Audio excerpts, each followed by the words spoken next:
Well, CBN chief political analyst David Brody is with us now. And David, back to that health care thing, the president was saying the Republicans are going to be known as the party of health care, and now they've switched. What do you think the deal is?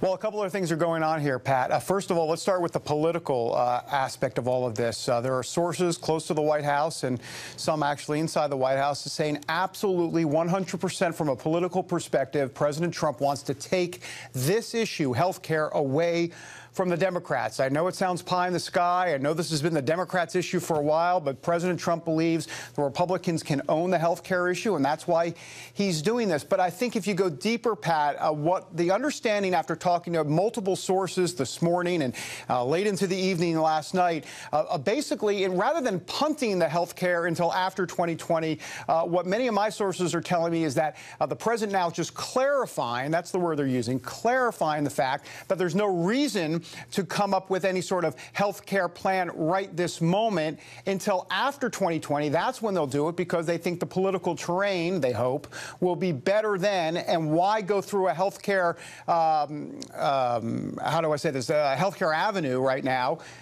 if Democrats are in control of the House? Doesn't make much sense. And so that has been scaled back. And this is what Donald Trump typically does. He kind of blasts certain things out on Twitter, and then they roll it back until they figure out how to figure it out.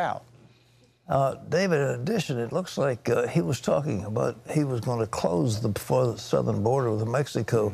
He realizes now that there was going to be incredible economic damage if he does that. Well, what's the status on that? Right. So it's an active status. And what I mean by that is that there's negotiations going on right now inside the White House and with many other governmental agencies trying to figure out the best course of actions from an economic standpoint. So what you may see, Pat, is that the border is closed at certain ports of entry. In other words, civilian ports of entry where cars come in, but not shipping ports of entry, and that would be the difference. So would there be a full closure of the border? No, but they would basically cherry pick the certain spots that they need to close the border in. And what the White House officials are telling me is that they need Customs, Border and Patrol, CPB, out there. Those officers not at the ports of entry. They need them in the desert, is what they say, because of the influx. And why are we having such a big influx? Well, let's be honest. The summer's coming. We've got the nice spring weather down there compared to the summer, and that's why we're seeing quite a bit of the influx right now at the southern border. The last thing, you know, there were all those phony FISA warrants. They were working off of a dossier that was prepared by the Democrats. It was just incredible. The FBI and the Justice Department got all this Mueller investigation ginned up on account of phony Christopher Steele documents. The president says there ought to be an investigation of that, how that probe started. What do you think about that? Pat, I just got off the phone with two sources, both that are very close to the situation, close to the White House and close to DOJ.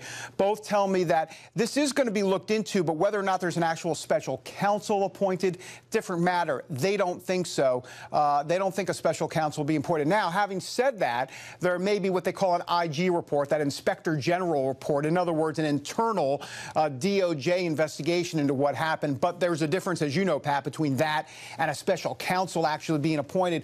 The two sources that I'm talking to, and they are very, how do I say this, high-ranking and up there that would know what they're talking about. They don't think a special counsel ultimately will happen here, Pat. Well, thanks, David. I totally agree with that. I hate those special counsels. I think it's, as one expert was saying on this program, most of it's unconstitutional.